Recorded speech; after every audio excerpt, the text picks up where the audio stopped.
রেলগাড়ির কামরায় হঠাৎ দেখা,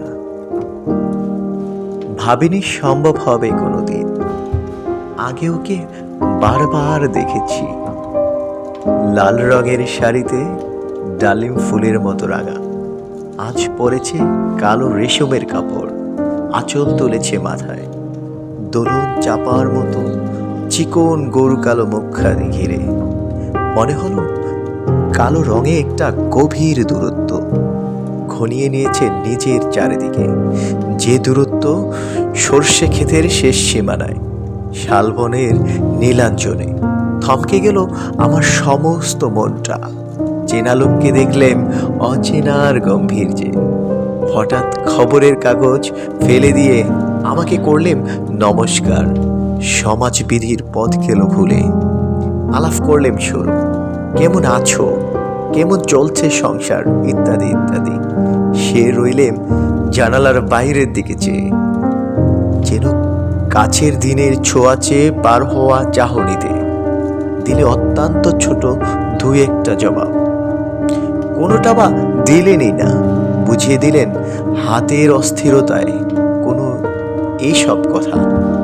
এর চেয়ে অনেক ভালো চুপ করে থাকা। আমি ছিলাম অন্য বেঞ্চিতে, ওর সাথীদের সঙ্গে।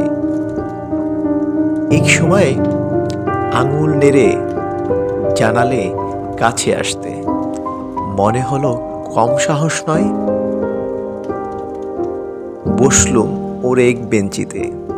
গাড়ির আওয়াজের আড়ালে বললেম, মৃদুস্বরে বললেম, কিছু মনে করো না।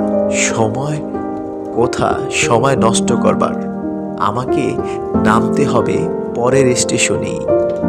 দূরে যাবে তুমি, দেখা হবে না আর কোনো দিন। তাই যে প্রশ্নটার জবাব এ তো কাল থেমে আছে, শুনবো তোমার মুখে। সত্যি করে বলবে তো? আমি বললেম, বলবো। বাহিরের আকাশের দিকে তাকিয়ে শুধল, আমাদের গেছে যেদিন একেবারেই কি গেছে, কিছুই কি নেই বাকি। একটু রইলেম চুপ করে, তারপর বললেম, রাতের সব তারাই আছে দিনের আলোর গভীরে। খটকা লাগলো, কি জানি বানিয়ে বললেম নাকি।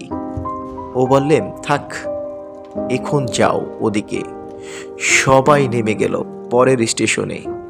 আমি চললেম একা।